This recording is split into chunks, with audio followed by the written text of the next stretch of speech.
Yes, here we are again. We made it to podcast number 2. Take 2, and we have royalty here this week. Yes, We indeed. do. We're Good afternoon, good evening. You're Whenever, confusing this with the wedding on Saturday.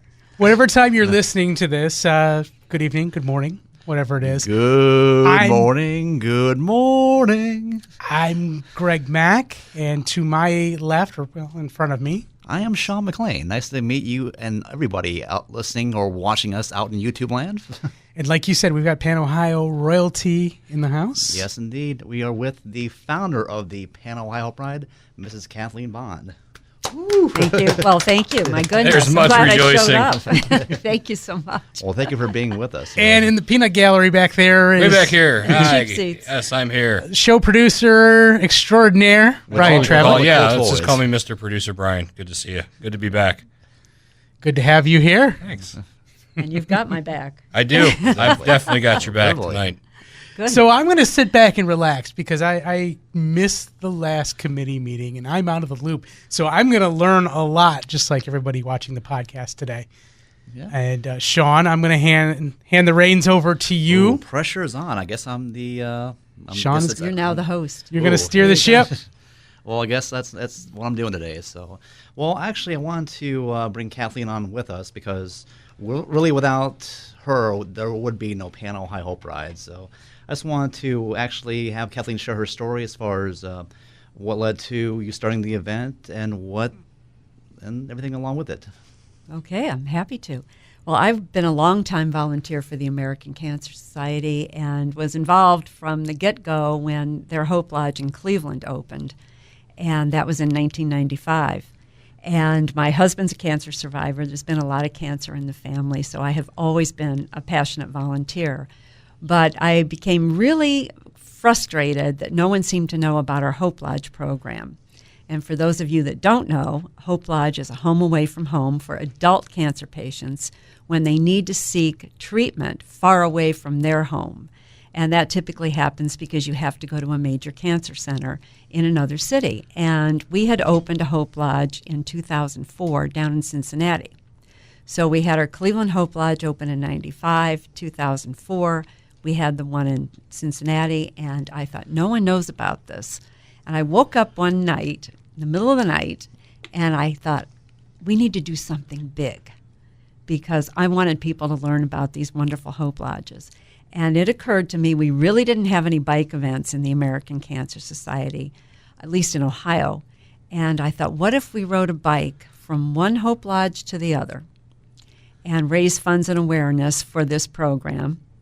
And I told my husband about it, and he says, well, that's great, but you don't even have a bike. And I thought, well, okay, that's not a problem.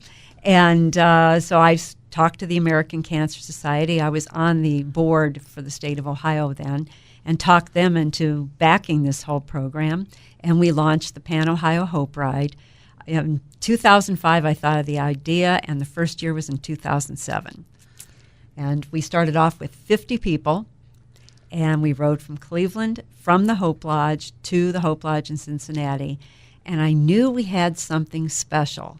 On the third night of the ride, there was a group of riders that were pretty good, skilled riders. They really rode fast, and I thought, they're not really getting it, because I kind of felt like they were aloof. And one of them came up to me that night and said, you know what? I think tomorrow, when we're at that last water stop, we should wait for every single rider to come in. And he said, and we should all be wearing our Pan Ohio jerseys. And I almost cried because I realized they get it. Yeah. Yeah, it's a beautiful thing that, and that's kind of the tradition, especially on the last day, that we have everybody wearing the same jersey, and also we'd have the areas where we meet together, we're certain groups will meet together, and then we ride in together as one, because we start out the ride as different people, different teams, but the idea of the ride is to be united as one, and it's just a beautiful thing that we do this. Well, I have a lot of people ask me what PAN means, because it's called the Pan Ohio Hope Ride. And I thought I knew what PAN meant because we were chasing around different titles for the ride. And I looked it up in Webster's Dictionary. This is probably before the internet. And PAN means all inclusive of a whole. And I thought that's perfect. Because that's what this ride is about. It's all inclusive of a whole. And there's a whole lot of people with a whole lot of heart who are giving other people a whole lot of hope. So that's how we ended up with the name Pan Ohio Hope Ride. You brought up something that struck me just a minute ago, talking about those riders who ride fast. Mm-hmm. And this is going to be my 4th year riding, and the athlete in me wants to push hard and go as fast as I can. And there were days in the past where I've done that, and I realized that I missed so much on the ride. Mm-hmm. The people, the scenery, the camaraderie. You're right. That's where it develops. You always tell us this is not a race. It's a ride, not a race. And I've had more than one person say to me when they got caught up in the racing, mm-hmm. they miss talking to people. And they end up at the end of the day and they realize all I did was ride my bike. I didn't engage with people. And that's where the magic happens. It's the people engaging with one another. It's really a lot like our Hope Lodge. Because our Hope Lodge is people come in as strangers, but they leave as family. And that's what happens on this ride. It's amazing. And, of course, with Kathleen, it's always one with the other and her husband, Jim Bond. And really, Jim Bond is really one of the most inspirational people you ever come across in your life. And tell us more about Jim, what he has gone through and where he is now. Well, I certainly, when I came up with this idea, I did not expect my husband to ride. Because, again, neither one of us owned bikes. We do now. But Jim decided after watching me work on this for 2 years, he decided he was going to participate. And about 2 months ahead of time, he said, I'm going to go get a bike and I'm going to ride. And frankly, I wasn't happy to hear that because I didn't think he'd be able to do it. He is a cancer survivor. He has been through a lot. When he was diagnosed, he was told he had 2 to 3 years to live if everything went well.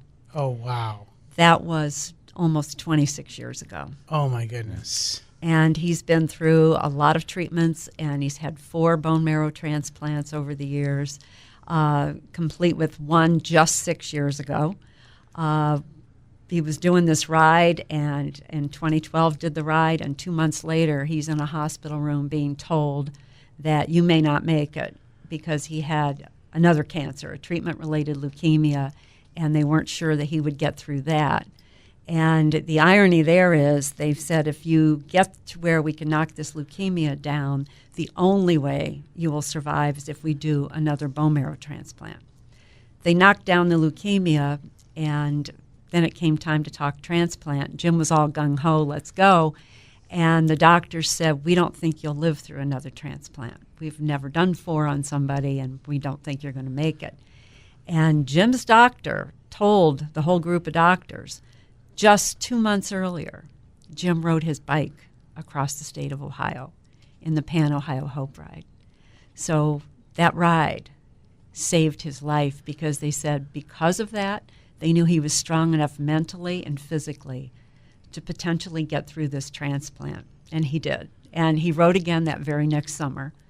And he's planning on riding now this summer, so he's ridden every year, all 12 years. That's amazing. He's one of my favorite guys that I ride with. Because I try moving it around to riding with different people, but sometimes in my 2 years of riding, somehow, some way, day 2 is my day to ride with Jim.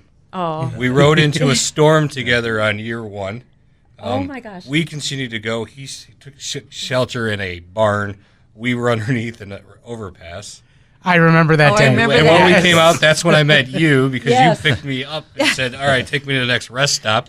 And there he was, riding in the rain, just enjoying life. And I'm like, this guy's something else. He just keeps pedaling. But a lot of our riders do that. It's just the remarkable stories that come out. A lot of our riders have a story. Almost everyone has a story when it comes to cancer. But we don't necessarily know what their story is, and we don't necessarily know that they're a survivor. But during the course of the ride, these stories come out. And again, it's just magic because they feel like they've been welcomed into a family, and there's that moment where everyone seems to understand that we're all struggling through something. And you just keep pushing that pedal and just keep pushing that pedal. And next thing you know, you look back and look how far you've come. Mm-hmm. And that's so true for so many of our riders. Yeah.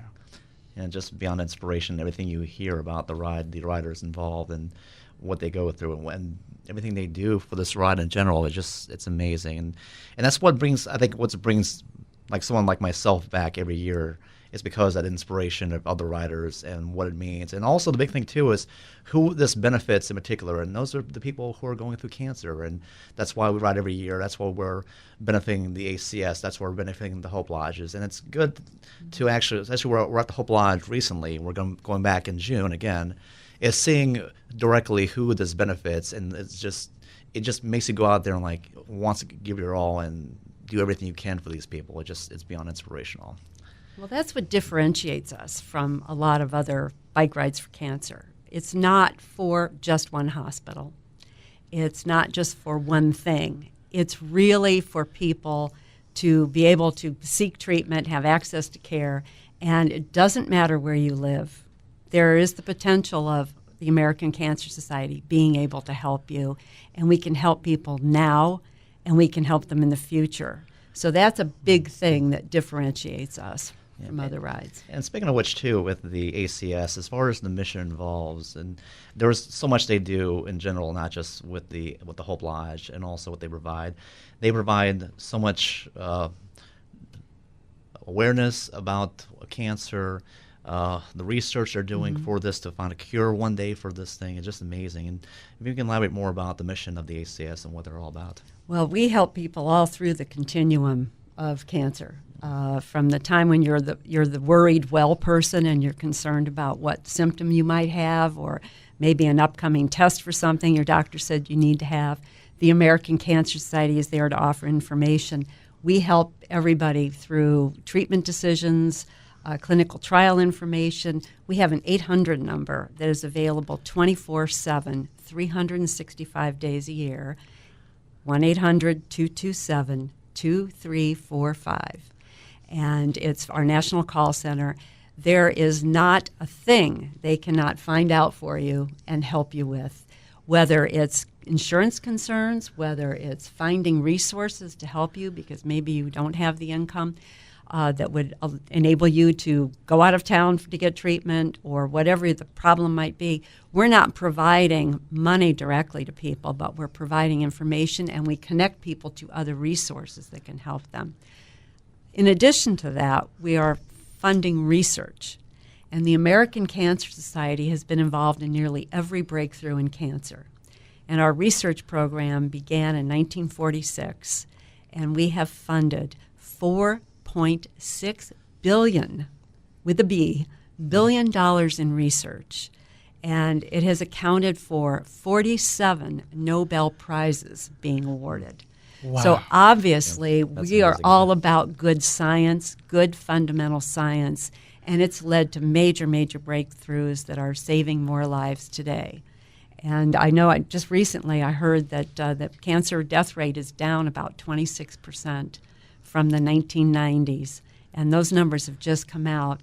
That's a whole lot of people that have been saved when you've got that knocked down 26%. That is, So for we're very sure. proud of the hand we've had in that. We're also funding research at a lot of the institutions around the country. I think we've got probably $700 million worth of grants right now across the country. Here in the Cleveland area, we have about $13 million of grant money in effect right now at our leading cancer centers. So we are at it from every end of cancer, and even the survivorship.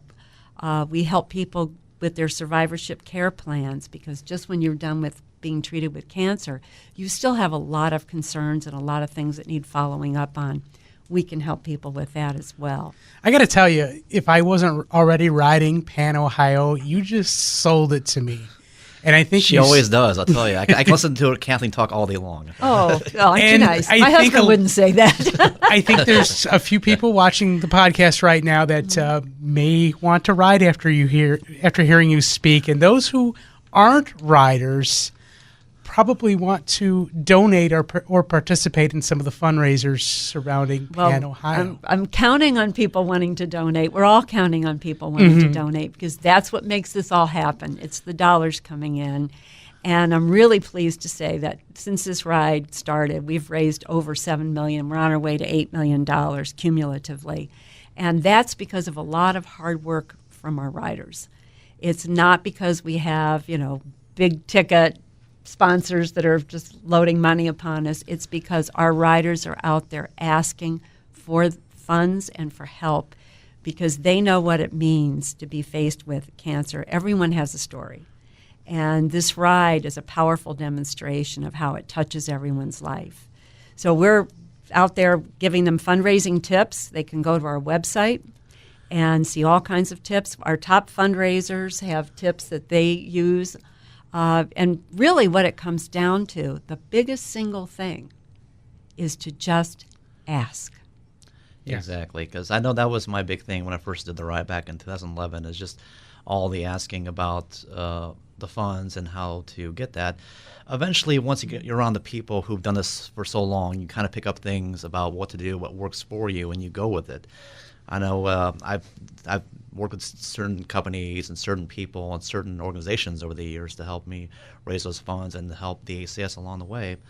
For those who, of course, like you brought up before, as far as people who are struggling with that, I guess what would you suggest them to do as far as ideas to help them fundraise better?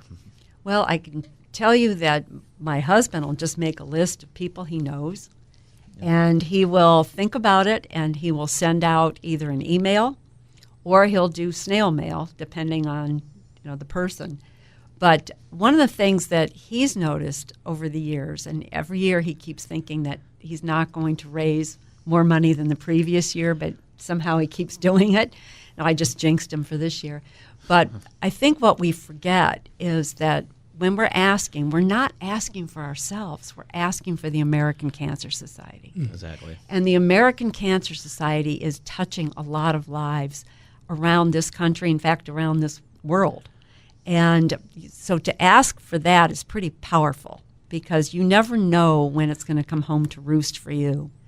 But I think a lot of people also don't factor in when they're asking their friends, and maybe their friend last year could only give them a little bit. Here we are a year later, and they're asking again, and suddenly that donation goes up from that person because there's a story. And that has happened more often than not, that people have had a personal experience, and again, it comes home to roost. So it's pretty powerful to just lay out the case about what the American Cancer Society can do, that they are doing in their community. If people don't see our name on something, that doesn't mean we're not there. We're there helping people today, tomorrow, and next year. We're helping them every single day, no matter where they live. And that's what keeps me going and keeps me involved in this charity. You know what I find is an easy way to fundraise and get people involved is to go to your local restaurant, especially a locally owned franchise, and talk to the franchisee. A lot of them have programs where they do a dine to donate, and for a certain time frame, they'll donate 10, 20, I've even heard of 25% of the proceeds to your Pan Ohio campaign for those customers that come through the door. Some of them will even allow you to have a table and do a 50-50 raffle. And those that allow you to do a table, maybe you can't do a raffle, maybe you can set up a table. You show up in your Pan Ohio jersey or your Pan Ohio wear, and you bring some of the pamphlets and the goodies that we get at the different Pan Ohio meetings. People are curious. They're going to come over and ask you what it's all about, and you can engage them in discussion about the ride, who you're riding for, and everything that the American Cancer Society does. Well, I know Sean's been particularly good at getting restaurants to participate. You got a whole chain. Yeah. May 30th, I have every single Melt location in Ohio doing our event, and that's incredible that they are allowing us to have every single location, including Columbus, and Dayton as well too, not just Northeast Ohio as well too. Wow. So May 30th, go out to Melt. If you need the flyer, I can provide the flyer for you. Just go to my Facebook page, Sean McClain, SeanMcClain. I can provide the flyer for you, and just spread the word that we're doing this for an awesome cause, and eat some good food, and probably make this a bit bigger than probably should right now. Well, then you burn it off cycling. You got to ride. Yeah, Exactly. you got a carbo load. Exactly. Because it's for the American Cancer Society, and certainly it's one of the most recognized organizations in the world. So you aren't asking for yourself; you're asking for help with the American Cancer Society to enable them to help a whole lot of other people. Mm-hmm. Yeah. And one thing, too, I also want to stress during our ride itself is, and of course this has been a big thing with us in recent years, is the aspect of safety and making sure that you have the proper equipment, make sure that your bike is ready, make sure that you have everything you need to do this ride, and also make sure that you're safe out there as well, too. So any hints as what you would say to people who need to improve or what they can do to make their ride safer? Well, certainly we have on our website all kinds of tips about safety, but also getting your bike checked out, getting the maintenance done, go well ahead of the ride, because if you wait till 2 weeks before the ride, you're going to find your bike shop's a little busy. Yeah. Yep. But get your bike checked out, make sure that you have a helmet that's in good shape and that fits you. And one of the things about the helmets is they do oxidize. All that padding inside over time will oxidize, and it won't give you the cushioning you need. But make sure that your equipment is top-notch. Just kind of check everything over. But right from the very beginning, year one, I knew, and I kept saying this, if we make this ride safe, fun, and meaningful, the dollars will follow. And safe was listed first for a reason, because we have to make sure that we are looking out for the safety of all of our participants, not just our riders, but our volunteers that work with us. And for every rider we have at least 3 volunteers.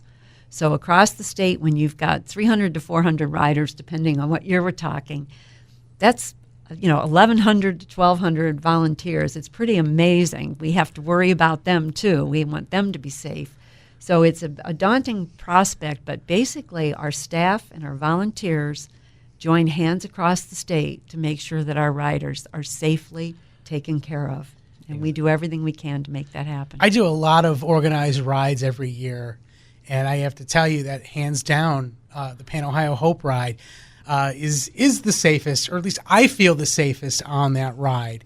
I'm never far from somebody, whether it's a ham driver, somebody, a SAG person, the Pan Ohio Volunteers, and the rest stops are pretty close. What about every 18 to 20 miles, 18 to there's 20 a miles. water rest stop that has full nutrition. There's no one lacks for food on this ride. Oh, trust me, I know. So we take care of everybody. And the volunteers as well. We have to make sure that our volunteers are as hydrated as our riders, because our volunteers are out there hopping in and out of cars or standing at water stops for several hours. And we have to make sure that everyone is well hydrated and has plenty of nutrition. And that's something that's really important for the safety of the ride, too, is that we start our messaging well ahead of the ride to all of our riders. You need to hydrate well before the ride. Yes. Because if you start hydrating day one of the ride, you're too late. Exactly. You're gonna And be, all you're gonna kinds be very of things sore can happen. too. Muscle And cramps, yes. big time. Yeah, Well, and and you bonk, and you're out of your mind at some point. Yeah, because another thing, too, with Ohio being the way it is, the weather can be so unpredictable. And of course, 2 years ago, we had such excessive heat that one year. It was just so draining. And even it got so bad that for the first time in the ride's history, we had to black flag a day of the ride because of how hot it got and the effect it had on people. But yeah, we have had days where we had torrential downpours. We've had to deal with severe thunderstorms. We've had to deal with heat. Had to deal with even cold, some very cold weather as well too. So basically, just make sure you're properly prepared and make sure you bring the rain gear. Make sure especially sunblock. Make sure you have sunblock as well too, because sunblock is key. And I'm glad you brought that up, because this Friday, this week, May 25th, I believe it is. I'm not sure when this will air, but May 25th is the No Fry Friday. And it's all about sunscreen and making sure your skin is protected, which is absolutely critical during this ride because you're riding along. There's cornfields on either side of you, not for the entire ride, but there's enough that you're not necessarily getting some shade. We've got a little bit of everything in this ride. We've got trails, city streets, country byways, but sunscreen is absolutely crucial. And all of our water stops will have sunscreen. All of our volunteers that travel with us all have sunscreen to give to riders if needed. But I'm glad you brought that up because that again, we're not trying to give anybody skin cancer. Yeah, and kind of funny you brought that up because actually a rider on the ride, Mike Hamitry, a good friend of ours, went through an issue with skin cancer because you're out there riding or doing whatever and you just don't think about it. And then sure enough, you go get checked out and you have a mole that is cancerous. So, and ever since then, he's made sure that he's properly lathered up and make sure he has the proper sunscreen. So, yeah, definitely be cautious as far as when you're out there and make sure you're protected. And we've got sunscreen at all the water stops, too. Oh, we do. We do. Everyone's got sunscreen. But, again, that's part of the safety issue. We're trying to send the right messages and get people to do the right things and the right behaviors and get everybody through this. So the skin damage that you had years ago, we're trying to help that not bloom into something worse. So we make sure everyone has sunscreen. We're getting down to the final few minutes of the podcast. I do want to mention that next podcast, number 3 is going to be live on location at the Hope Lodge. At our Cleveland Hope Lodge. On June 13th. Oh, we're bringing it for that one. That one's already been going on in my head ever since I suggested it. So riders, volunteers, we want you to stop by the booth, talk to us, share your stories with us, and maybe, just maybe, we'll get to talk to a few of the folks staying at the Hope Lodge, maybe? I would think that might happen. I know anything that we have at our Hope Lodge, our guests that are there are always welcome, and we have 31 rooms at this lodge in Cleveland. And we are talking about an expansion campaign because we are full all the time, and we have a huge waiting list. And fortunately, we do have a hotel program that can help supplement when we can't get someone into the lodge. And that hotel program came about because of one of our Pan-Ohio Hope Riders who was working for, it was Ken Kleinhentz, who worked for a hotel chain back then. He's now with his family's jewelry store. But when he learned about Hope Lodge the first year of the ride, he said, you know what, I think I can do something to help with your waiting list. And it's turned into a national program called the Keys of Hope. Wow. And it began with the Pan-Ohio Hope Ride. I didn't know that. That's so cool. That's one of many stories. But please check out panohiohoperide.org. Or if you want the shorter version, it's pohr.org as well, too. Or pohr.org works. And you'll find out everything you need to know about the ride. And there's always good information on the American Cancer Society Pan-Ohio Hope Ride Facebook page as well. Yes. So if you are a rider, you can keep up with everything going on, including the barbecue, which is happening June 13th, I believe. It is, yes, June 13th. June 13th, yes. Starts at 6 p.m., so I'll be grilling hot dogs and hamburgers. I'll be having my apron on, and I'll be doing the podcast too. So we'll be doing everything that day. All right. Just make sure to bring some hot dogs over to the table when you that'll come be to fun. the broadcast. That'll be fun. All right.